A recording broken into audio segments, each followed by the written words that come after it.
Hello everyone, I am Karan Masru and welcome to this new video. आज के इस video में हम डिस्कस करने वाले कोड फोर्सेस राउंड 750 डिवीजन 2 का प्रॉब्लम F1 दैट इज कॉर्नी, कॉर्नेविच एंड एक्सोर। Before moving on, make sure you like this video and also subscribe to the channel for more such amazing videos. As always, let us start by understanding the question. Corny Cornevich dug up an array A of length n. Corny Cornevich has recently read about the operation bitwise XOR, so he wished to experiment with it. For this purpose, he decided to find all the integers x greater than equal to 0 such that there exists an increasing subsequence of the array A in which the bitwise XOR of the numbers is equal to x. पहले paragraph में क्या बोला गया है कि हमारे पास एक array है A जिसकी लेंथ है n और हमें फाइंड करना है all integers x where x is greater than equal to 0 and x is XOR of any increasing subsequence of array A। ठीक है, बेसिकली हमें वो सारे इंटीजर्स x फाइंड करने हैं जो कि ग्रेटर देन इक्वल टू 0 हो, और वो हम किस तरह से ऑब्टेन कर पाए। हमारा जो एरे है A उसके किसी भी इंक्रीजिंग सबसीक्वेंस के सारे एलिमेंट्स को जोर करके। ठीक है, it didn't take a long time for Cornevich to find all such x and he wants to check his result. That's why he asked you to solve this problem. A sequence S is a subsequence of a sequence B if S can be obtained from B by deletion of several, possibly 0 or all elements. A sequence S1 to Sm is called increasing if so and so. ठीक है, फिर आखिरी दो paragraph में sequence और increasing sequence की definition दी गई है। सॉरी, सब सीक्वेंस और इंक्रीजिंग सब सीक्वेंस की। सब सीक्वेंस किसको कहेंगे? ऐसे सीक्वेंस जो कि हम हमारे एरे में से ऑब्टेन कर सकते हैं बाय डिलीटिंग 0 और सम एलिमेंट्स। ठीक है, इसका मतलब अगर हम कुछ एलिमेंट्स को डिलीट कर रहे हैं तो कुछ को रख रहे हैं। बेसिकली एक सब सीक्वेंस किसी एरे की क्या होगी कि उस एरे में से हम कुछ एलिमेंट्स ले ले लेकिन उनका ऑर्डर चेंज ना करें। For example A2, A9, A10, तो ये सब सीक्वेंस है क्योंकि ये एरे के एलिमेंट्स है और इनका ऑर्डर चेंज नहीं हुआ है। A9, A2 इसको सब सीक्वेंस नहीं कहेंगे क्योंकि ये ऑर्डर चेंज हो गया है। ठीक है, ऑल्सो यहाँ पे आप देखोगे तो ब्रैकेट में क्या लिखा है? पॉसिबली 0 और ऑल। इसका मतलब यहाँ पे एम्प्टी एरे को भी हम एक सब सीक्वेंस की तरह ट्रीट करेंगे। ठीक है, सो आई होप कि सब सीक्वेंस आपको क्लियर है। और इंक्रीजिंग का क्या मतलब? मान लो एलिमेंट्स है S1, S2 up to Sm, तो इसको हम इंक्रीजिंग कब कहेंगे? जब S1 is less than S2 is less than S3 up to less than Sm। ठीक है, so this is the increasing subsequence. Question को समराइज कर देता हूं। हमारे पास एरे है जिसकी लेंथ है n, तो हमें ऐसे सारे इंटीजर x बताने हैं जो कि किसी भी एक इंक्रीजिंग सब सीक्वेंस के एलिमेंट्स होंगे। इस एरे की किसी भी एक इंक्रीजिंग सब सीक्वेंस के एलिमेंट्स को XOR करने से हम ऑब्टेन कर सके, ऐसे सभी इंटीजर x को हमें बताना है। ठीक है, आई होप क्वेश्चन क्लियर है। अब कंसेप्ट पे मूव करते हैं। अब अगर कंसेप्ट की बात करें तो हमें क्या चाहिए? हमें जो एरे है A, ठीक है, उसकी सभी इंक्रीजिंग सब सीक्वेंस की जितनी भी XOR वैल्यू पॉसिबल है, जितनी भी इंक्रीजिंग सब सीक्वेंस होगी, उन सभी सब सीक्वेंस के एलिमेंट्स को अगर मैं XOR करूं तो जितनी भी XOR वैल्यूज हमें मिलेगी उनमें से जितनी भी डिस्टिंक्ट XOR वैल्यू होगी वो हमें बतानी है। ठीक है, तो एक ब्रूट फोर्स अप्रोच क्या हो सकता है कि हमारा एरे है A, उसकी पहले तो हम सारी सब सीक्वेंस जनरेट करें, ऑल सब सीक्वेंस। फिर इनमें से हम चेक करें कि अगर ये इंक्रीजिंग है कि नहीं।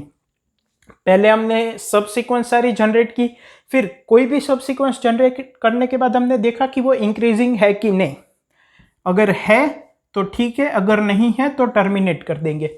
अगर वो इंक्रीजिंग सब सीक्वेंस है तो इस सब सीक्वेंस के सभी एलिमेंट्स की XOR वैल्यू हम निकालेंगे। मतलब कि अगर मान लो S1, S2 up to Sm है तो XOR वैल्यू क्या हो जाएगी इस सब सीक्वेंस की? S1 XOR X2 XOR X3 up to XOR Sm। ठीक है, ओके। फिर ये जो XOR वैल्यू होगी उसको हम एक डेटा स्ट्रक्चर में स्टोर कर लेंगे, ठीक है। और फाइनली जितने भी एक्सओर वैल्यू हमें यहाँ पे मिली होगी उनमें से जितनी भी डिस्टिंक्ट होगी वो हम रिटर्न कर देंगे। डिस्टिंक्ट क्यों? क्योंकि हमें बस यही बताना है कि कौन कौन सी एक्सओर वैल्यू पॉसिबल है। अगर 5 2 बार जनरेट हो सकती है तो 2 बार नहीं दिखानी, हमें बस ये बताना है कि कितनी एक्सओर वैल्यू जनरेट हो सकती है, ठीक है। तो ये एक ब्रूट फोर्स तरीका है। इसमें प्रॉब्लम क्या होगी, सभी सब सीक्वेंस को अगर जनरेट करेंगे तो टाइम लिमिट एक्सीड हो जाएगी, ये एक्सपोनेंशियल टाइम लिमिट हो जाएगी, क्योंकि टोटल नंबर ऑफ सब सीक्वेंस कितनी होगी 2 की पावर n। इनफैक्ट यहाँ पे n की वैल्यू 10 की पावर 5 है, तो n स्क्वायर एल्गोरिदम पे नहीं लगा सकते, एक्सपोनेंशियल तो बहुत दूर की बात है, ठीक है। तो अब हमें कुछ अलग सोचना पड़ेगा। अब यहाँ पे हमें डायनेमिक प्रोग्रामिंग यूज कर सकते हैं कि नहीं, यहाँ पे हमें 2 हिंट्स मिल रही है डायनेमिक प्रोग्रामिंग की। कैसे, देखते हैं। डायनेमिक प्रोग्रामिंग में क्या होता है, यूजुअली जो एक्सपोनेंशियल कॉम्प्लेक्सिटी ब्रूट फोर्स में होती है उसको हम पॉलिनोमियल में कन्वर्ट कर देते हैं। तो यहाँ पे भी एक ब्रूट फोर्स में एक्सपोनेंशियल है, उसको पॉलिनोमियल में कन्वर्ट करना है, पहला। दूसरा, ओवरलैपिंग सब प्रॉब्लम्स होती है डायनेमिक प्रोग्रामिंग में, जहां पे हम छोटी प्रॉब्लम्स को सॉल्व करते हैं, उनके रिजल्ट को यूज करते हैं बड़ी प्रॉब्लम को सॉल्व करने के लिए, राइट। तो यहाँ पे वो कैसे यूज होगा, देखो, जो इंक्रीजिंग सब सीक्वेंस है वो कैसे जनरेट हो रही होगी। पहले एक एम्प्टी सीक्वेंस होगी, फिर एक एलिमेंट आया होगा, फिर एरे में से कोई दूसरा एलिमेंट आया होगा, फिर एरे में से कोई तीसरा एलिमेंट आया होगा, फिर एरे में से कोई चौथा एलिमेंट आया होगा। ये एक एक्सओर वैल्यू होगी, इन दोनों की एक एक्सओर वैल्यू होगी, इन दोनों की एक एक्सओर वैल्यू होगी, इन दोनों की एक एक्सओर वैल्यू होगी।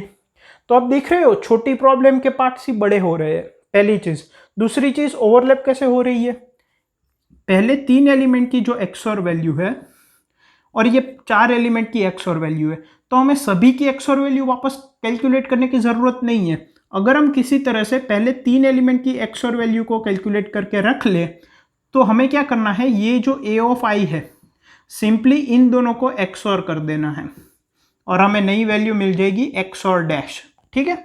तो ये आप देख रहे हो ओवरलैपिंग सब प्रॉब्लम, ये प्रॉब्लम है, उसमें ये प्रॉब्लम ऑलरेडी एक पार्ट है, ठीक है। तो इसी तरह से इंक्रीजिंग सब सीक्वेंस बिल्ट हुई होगी, जितनी भी होगी, पहले एम्प्टी होगी, फिर कोई एक एलिमेंट होगा, फिर दूसरा एलिमेंट होगा। और दूसरा क्या है कि यहाँ पे एक्सपोनेंशियल टू पॉलिनोमियल कन्वर्ट करना है। तो ओवरलैपिंग सब प्रॉब्लम्स, तो इन दोनों चीजों को देख के हमें लग रहा है कि हमें डायनेमिक प्रोग्रामिंग का यूज करना चाहिए। अब डायनेमिक प्रोग्रामिंग में हम क्या करते हैं, छोटी प्रॉब्लम को सॉल्व करते हैं, फिर उसके रिजल्ट को बड़ी प्रॉब्लम को सॉल्व करने में यूज करते हैं। तो यहाँ पे जैसे अभी मैंने बताया, छोटी प्रॉब्लम क्या होगी, एक छोटी इंक्रीजिंग सब सीक्वेंस, फिर उसमें कोई नया एलिमेंट आया होगा a ऑफ i और ये एक बड़ी सब सीक्वेंस हो गई होगी, फिर और कोई नया एलिमेंट आया होगा a ऑफ j और बड़ी सब सीक्वेंस हो गई। समझ रहे हो आप? तो इस तरह से छोटी प्रॉब्लम बड़ी होती जा रही है। छोटे भी एक टेस्ट कैसे है, ये भी एक सब सीक्वेंस है, ये भी एक सब सीक्वेंस है, ठीक है।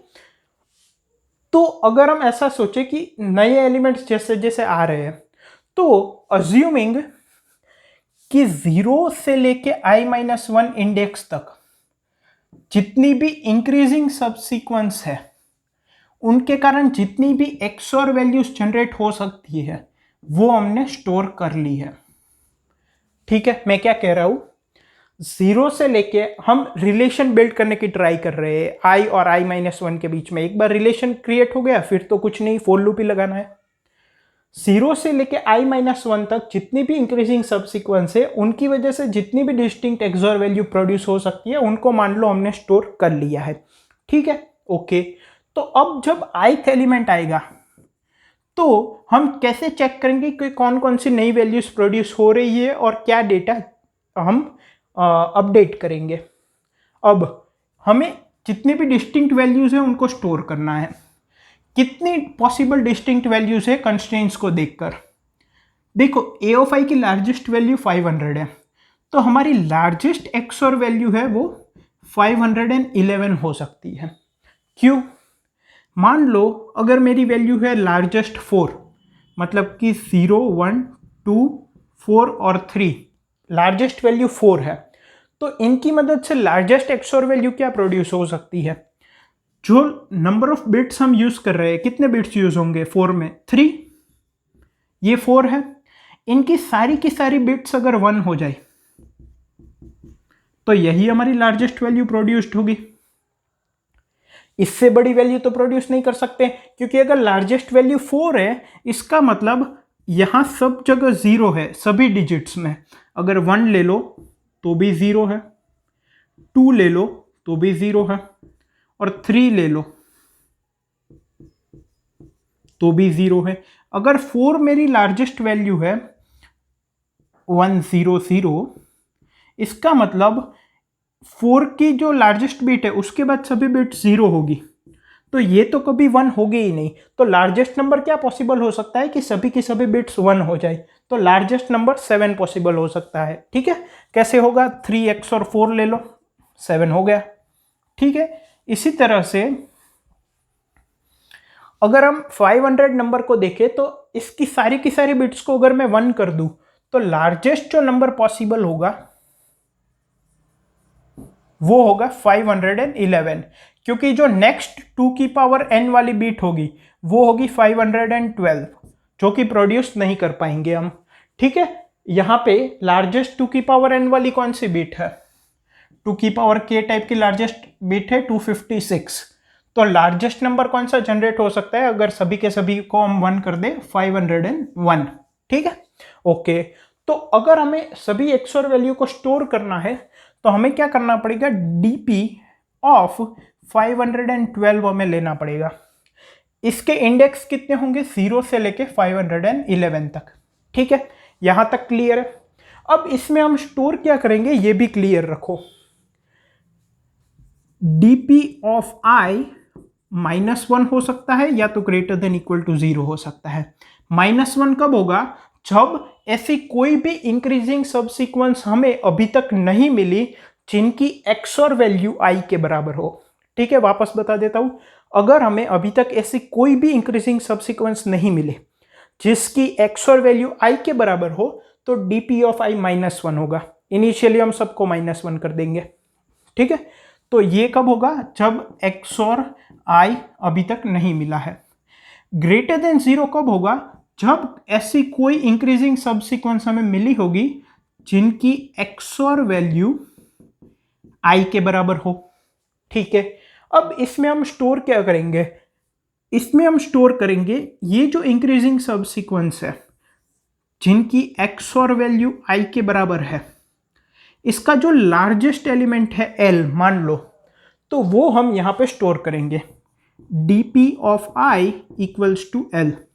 अब ऐसा क्यों? यहां पे मैं J ले लेता हूं क्योंकि यहां पे I -1 है तो क्लियर रहेगा। ठीक है, ठीक है, और ये भी J। अब मैंने क्या कहा? DP ऑफ J L होगा, जहां पे L क्या है? जो इंक्रीजिंग सबसीक्वेंस है उसकी जिसकी XOR वैल्यू J के बराबर है, उसका लार्जेस्ट एलिमेंट हम यहां पे स्टोर करेंगे। ऐसा क्यों? अगर कोई इंक्रीजिंग सबसीक्वेंस है, ठीक है, और इसमें अगर मुझे कोई नया एलिमेंट ऐड करना है तो मैं क्या चेक करूंगा कि क्या जो नया एलिमेंट है A ऑफ I वो इसके लार्जेस्ट एलिमेंट से बड़ा है कि नहीं। क्योंकि हमें क्या क्वेश्चन में बोला गया है कि इंक्रीजिंग सबसीक्वेंस का ही XOR निकालना है। तो अगर इनका XOR J के बराबर है और इसमें मुझे A ऑफ I को अपेंड करना है नया एलिमेंट, तो मुझे ये ध्यान में रखना पड़ेगा कि इस इंक्रीजिंग सबसीक्वेंस के लार्जेस्ट एलिमेंट से भी A ऑफ I बड़ा होना चाहिए, तभी ये ओवरऑल इंक्रीजिंग सबसीक्वेंस बनेगा। ठीक है, तो इसीलिए हम DP ऑफ J में L स्टोर करेंगे, जहां पे L जो है वो इस सबसीक्वेंस का लार्जेस्ट एलिमेंट होगा। तो जब हम नेक्स्ट एलिमेंट ऐड करेंगे तो हमें क्या चेक करना पड़ेगा कि DP ऑफ J अगर A ऑफ I से कम है तो आगे प्रोसीड करो, वरना वो इंक्रीजिंग सबसीक्वेंस फॉर्म नहीं करेगा तो हम प्रोसीड नहीं करेंगे। पहली चीज। दूसरी चीज, अगर मल्टीपल ऐसे इंक्रीजिंग सबसीक्वेंस पॉसिबल है जिनकी XOR वैल्यू J के बराबर है, ठीक है, इनका लार्जेस्ट है L1, इनका लार्जेस्ट है L2, इनका लार्जेस्ट है L3, इनका लार्जेस्ट है L4, मान लो 4 है, तो अब कौन सा स्टोर करेंगे? अब हम यहां पे इन चारों में से जो सबसे छोटा होगा वो स्टोर करेंगे। L will be equal to minimum of L1, L2, L3, L4। ऐसा क्यों? देखो समझो, हमें यहाँ पे नए एलिमेंट्स को ऐड करना है, तो सारी पॉसिबिलिटीज कब कवर होगी? जब ये एलिमेंट सबसे छोटा होगा, तो सबसे ज्यादा एलिमेंट्स को हम अपेंड कर पाएंगे। कैसे? देखो, अगर J7 है, ठीक है, तो कौन कौन सी सीक्वेंस पॉसिबल है? एक तो 7 एज इट इज, एक तो 3,4 पॉसिबल है, फिर 1,8 पॉसिबल है। ठीक है, अगर मेरा नया एलिमेंट a ऑफ i 5 के बराबर है, तो क्या मैं इस 5 को इस सीक्वेंस में ऐड कर सकता हूं? नहीं कर सकता, क्योंकि 7 और 5 इंक्रीजिंग सबसीक्वेंस फॉर्म नहीं करेंगे।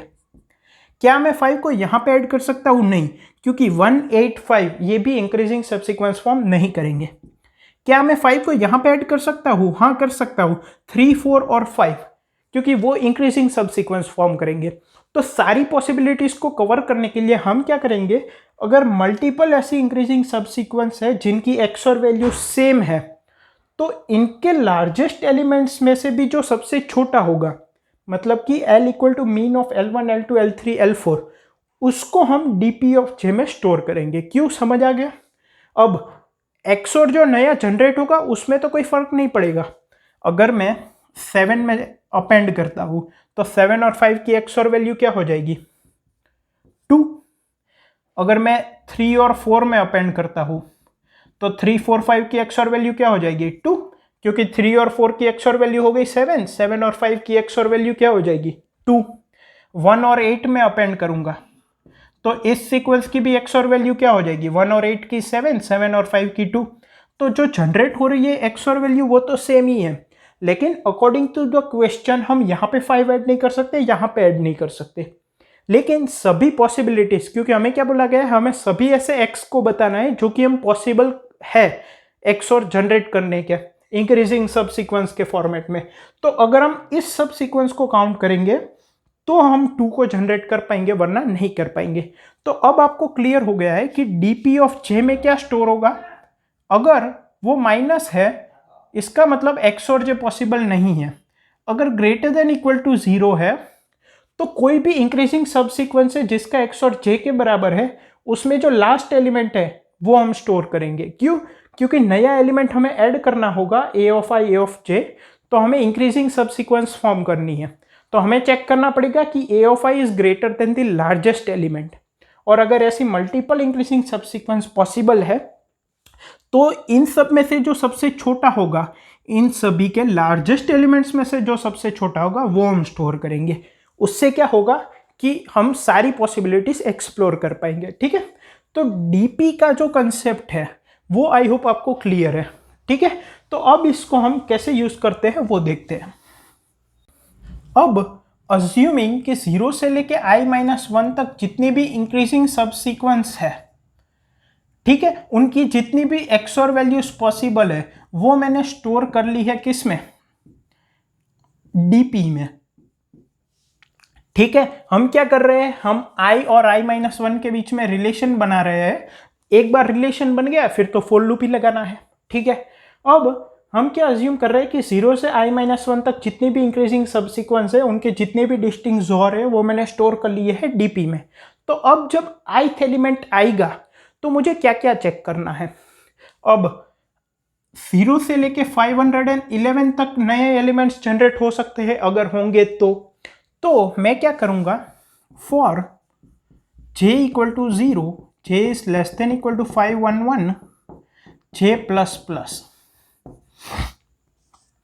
ठीक है, और एक बात, यहां पे क्वेश्चन में बोला गया है कि जो एम्प्टी सब सीक्वेंस होगी उसको भी हम काउंट करेंगे। ठीक है, ब्रैकेट में बोला गया है। तो हम बाय डिफॉल्ट ये भी मान सकते हैं कि 0 तो जनरेट होगा ही होगा, 0 को तो काउंट करना ही करना है। तो अगर मैं j इक्वल टू 1 से स्टार्ट करूं तो इतने एलिमेंट्स पॉसिबल हो सकते हैं। अब ith एलिमेंट नया ऐड होगा तो क्या क्या हो सकता है? हमारे पास DP एरे है, इसका रोल क्या है वो मैंने आपको बता दिया। जो भी ज़ोर वैल्यू है वो मैंने DP में स्टोर की है। ठीक है, अब if dp of j equal to -1। अगर ये -1 है तो हम इसका मतलब ऐसी कोई भी इंक्रीजिंग सबसीक्वेंस हमें नहीं मिली जिसकी जोर वैल्यू j के बराबर हो। अगर हमें ऐसी कोई वैल्यू मिली ही नहीं है तो फिर हम आगे बढ़ने का कोई मतलब नहीं है, हम कोई सबसीक्वेंस है ही नहीं जिसमें हम a ऑफ i को अपेंड करेंगे। तो पहली कंडीशन तो ये है कि dp ऑफ j अगर -1 नहीं है, बेसिकली ये क्या रिप्रेजेंट कर रहे हैं कि एलिमेंट्स अभी तक प्रेजेंट है कि नहीं किसी सबसीक्वेंस के फॉर्म में। अगर है तो उस सबसीक्वेंस का लास्ट एलिमेंट कौन सा है, ठीक है। तो अगर -1 नहीं है इसका मतलब कोई सबसीक्वेंस है जिसमें हम a ऑफ i को अपेंड करने की सोच सकते हैं, ठीक है। dp of j is not equal to -1 and dp of j is less than a of i। क्यों? क्योंकि dp ऑफ j रिप्रेजेंट क्या कर रहा है कि XOR वैल्यू j को प्रोड्यूस करने के लिए जो इंक्रीजिंग सबसीक्वेंस है उसमें आखिरी एलिमेंट कौन सा है। तो अगर आखिरी एलिमेंट a ऑफ i से छोटा है तो a ऑफ i को हम इसमें अब अपेंड कर सकते हैं, ठीक है। अब इस सबसीक्वेंस की XOR वैल्यू क्या है, j ही है ना। dp ऑफ j तो रिप्रेजेंट कर रहा है कि लास्ट एलिमेंट क्या है, लेकिन उस सबसीक्वेंस की XOR वैल्यू क्या है, j। तो अगर उस सबसीक्वेंस की XOR वैल्यू j है जहां पे आखिरी एलिमेंट dp ऑफ j है और अगर हम यहाँ पे नया element a of i append करेंगे तो इन सब की नई XOR वैल्यू क्या हो जाएगी, पूरे की j XOR a of i। इतना क्लियर है। तो अगर ये -1 नहीं है और dp of j less than a of i है तो k equals to dp of j XOR a of i। ये नई जोर वैल्यू हमें मिल गई। अब क्या क्या पॉसिबिलिटी हो सकती है कि k ऑलरेडी पहले से किसी सबसीक्वेंस के कारण जनरेट हो सकती है या तो k पहली बार जनरेट हो सकती है। तो if dp of k equal to -1, अगर ये पहली बार जनरेट हुई है तो dp ऑफ k इस सबसीक्वेंस का लार्जेस्ट एलिमेंट कौन सा है, a of i equals to a of i। Else अगर k पहले जनरेट नहीं हुआ है dp of k equals to min of dp of k comma a of i। ये क्या रिप्रेजेंट कर रहा है कि पहले जनरेट नहीं हुआ है तो dp ऑफ k मतलब कि k XOR वैल्यू वाली इंक्रीजिंग सबसीक्वेंस का लार्जेस्ट एलिमेंट हो गया a ऑफ i। लेकिन अगर पहले किसी सबसीक्वेंस ने k को जनरेट किया है तो हमने क्या बताया था कि जितनी भी अलग अलग इंक्रीजिंग सबसीक्वेंस है उनके जो लार्जेस्ट एलिमेंट है उनमें से जो मिनिमम है उनको हम स्टोर करेंगे ताकि मैक्सिमम पॉसिबिलिटीज हम फाइंड कर सके। तो इसके पहले जो सबसीक्वेंस थी जिसकी XOR वैल्यू k के बराबर थी उसका लार्जेस्ट एलिमेंट होगा dp ऑफ k, और ये जो नई सबसीक्वेंस है जिसकी XOR वैल्यू k के बराबर है इसका लार्जेस्ट एलिमेंट है a ऑफ i। तो हमें a ऑफ i और dp ऑफ k में से छोटा एलिमेंट स्टोर करना है ताकि आगे हम और पॉसिबिलिटीज जनरेट कर सकें। So dp of k equal to minimum of dp of k comma a of i, ठीक है। अब ये तो तब हो गया जब dp ऑफ j -1 नहीं है, लेकिन अगर मैं a ऑफ i की बात करूं, a ऑफ i तो ये अकेला भी तो एक इंक्रीजिंग सबसीक्वेंस है। यहां पे तो हम क्या कर रहे हैं, इस इफ कंडीशन में हम ऑलरेडी जो एक इंक्रीजिंग सबसीक्वेंस थी dp ऑफ j के फॉर्म में उसमें नया एलिमेंट अपेंड कर रहे हैं, लेकिन ये अकेला भी तो एक इंक्रीजिंग सबसीक्वेंस है। तो वो कंडीशन हम यहां पे लिख सकते हैं, if dp of a of i equals to -1, अगर वो पहले आया नहीं है तो dp of a of i equals to a of i, क्योंकि इस इंक्रीजिंग सबसीक्वेंस का लार्जेस्ट एलिमेंट यही है। Else dp of a of i equals to min of dp of a of i comma a of i। अगर पहले a of i present हुआ है किसी इंक्रीजिंग सबसीक्वेंस के XOR के फॉर्म में तो उसकी कुछ लास्ट एलिमेंट की वैल्यू होगी और a ऑफ i, इन दोनों में से जो मिनिमम होगा वो हम ए ऑफ आई में स्टोर कर देंगे। तो ये फॉर लूप जब हम 1 से लेके 511 तक रन करेंगे तो जितनी भी एक्सओर वैल्यूज अभी तक प्रोड्यूस हुई होगी इतनी ही हो सकती है 1 से लेके 511 तक, इससे ज़्यादा तो नहीं हो सकती कंस्ट्रेंट्स के हिसाब से। तो जितनी भी अभी तक प्रोड्यूस हुई होगी उसमें ए ऑफ आई को अपेंड करके जितनी भी नई पॉसिबिलिटी है वो सब यहाँ पे कवर हो जाएगी, जितनी भी नई पॉसिबिलिटी है वो यहाँ पे कवर हो जाएगी, और अगर किसी को अपडेट करना होगा तो वो यहाँ पे हो जाएगा। और ए ऑफ आई को सिंगल एलिमेंट कंसिडर करते हुए इस इफ एल्स में कवर हो जाएगा। इसका मतलब ith एलिमेंट को ऐड करने के बाद जितने भी एलिमेंट्स पॉसिबल है वो डीपी में अब स्टोर हो गए हैं। ठीक है, यहाँ तक क्लियर है। अब क्या करना है, सिंपली i को 0 से लेकर n-1 तक रन करना है। तो हर एक स्टेप पे जितने नए नए एलिमेंट्स पॉसिबल होंगे वो डीपी में स्टोर होते जाएंगे, और एंड में हम काउंट कर लेंगे कि 0 से लेके 511 तक डीपी में कितनी वैल्यूज, एंड में हम क्या काउंट कर लेंगे कि i को 0 से n-1 तक रन करेंगे तो जितनी भी पॉसिबल वैल्यूज जनरेट हो सकती होगी वो जनरेट हो जाएगी। तो जितनी -1 होगी और बाकी की ग्रेटर देन इक्वल टू 0 होगी, तो जितनी भी ग्रेटर देन इक्वल टू 0 होगी वो हम काउंट कर लेंगे, वही हमारा आंसर हो जाएगा। ठीक है, so this is the concept. यहाँ पे हमने डायनेमिक प्रोग्रामिंग रिलेशन बनाया, अज्यूम किया कि 0 से i-1 तक जो भी एलिमेंट्स जनरेट हुए हैं वो डीपी में स्टोर किए हैं। डीपी का एग्जिट क्या रोल है वो भी डिटेल में हमने डिस्कस किया। फिर ith एलिमेंट के आने की वजह से क्या क्या चेंजेस हो सकते हैं वो देखें। तो अब सिंपली क्या करना है, i को 0 से लेकर n-1 तक रन करना है। ठीक है, सो आई होप कि आपको कंसेप्ट क्लियर है। और यहाँ पे थोड़ा सा हम इम्प्लीमेंटेशन देख लेते हैं। इस पूरे को हम प्रोसेस Z कहते हैं, ये पूरी प्रोसेस को मैं प्रोसेस Z कहता हूँ। सो आई होप कि आपको इस लेक्चर में अभी तक सब कुछ समझ में आ रहा होगा। यहाँ पर मैं एक छोटा सा ब्रेक लेकर आपको न्यूटन स्कूल के बारे में बताना चाहता हूँ, जो कि ऐसे ऑसम लेक्चर्स आप तक पहुँचा रहा है। न्यूटन स्कूल बेसिकली एक ऑनलाइन लर्निंग प्लेटफॉर्म है जिनके फुल स्टैक डेवलपमेंट कोर्स में एनरोल करके आप अपनी ड्रीम जॉब पा सकते हैं। ऑल्सो बेस्ट पार्ट ये है कि आपको प्लेसमेंट लगने तक कोई भी फीस पे नहीं करनी है। यहाँ पर आपको live classes, industry projects, mock interviews, personal mentoring जैसे अमेजिंग बेनिफिट्स भी मिलेंगे। So make sure to check out the link in the description to skyrocket your career with Newton school. तो अब अगर इम्प्लीमेंटेशन की बात करें तो मैंने कंसेप्ट में पहले तो बताया प्रोसेस Z क्या है। ठीक है, आपने वो नहीं देखा तो एक बार वो देख लीजिए। Process Z ith element add करने के बाद कौन कौन सी नई पॉसिबिलिटी जनरेट हो सकती है वो बताती है। तो हम दो एरे लेंगे dp0 और dp1। ठीक है, इन दोनों की साइज होगी 512। ठीक है, अब हम क्या करेंगे,